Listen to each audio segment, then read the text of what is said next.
Good morning. Ngasi got message ngasi Rashi ki accordingly ka trying to katong thok charage trying to chi tagi trying to gi Rashi trying to na ka trying to ko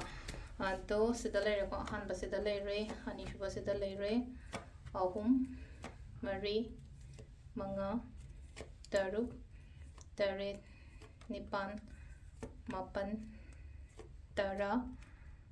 taramathoi taranithoi Hoi han ba ko mesh rashi ge na kaino haidi mesh rashi ge na celebrations oina lai ko ngasi ni mi se thabak to matam da mai pak pa mongol ra ga di celebrate to ina harau te am ba phang pong thup kani pang thok pa duma me am do ni ko brish rashi ge na pesang sha ke ka imung ge na khra dum lak pa khot pa dum ba su oi imung shanti lai ga ni ko ahum su ba se na khoi gi mithun rashi ge na su phai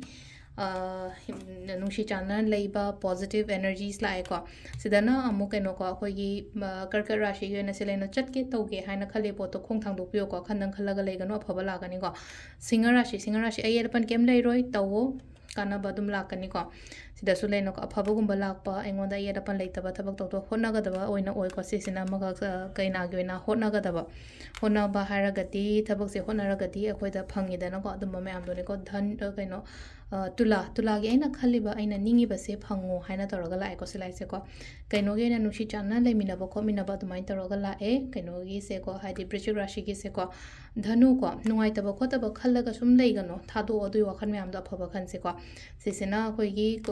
makar rashi kitang ngai re sunu ko shugai te lakani ko soidana hona ba le pa ya de ko kum rashi gi oina silai se ko last ki min na gi sina haidi aina khaliba aina ningi ba kholiba mayam se thaba oina pangtho thoughts ke ka lei se ko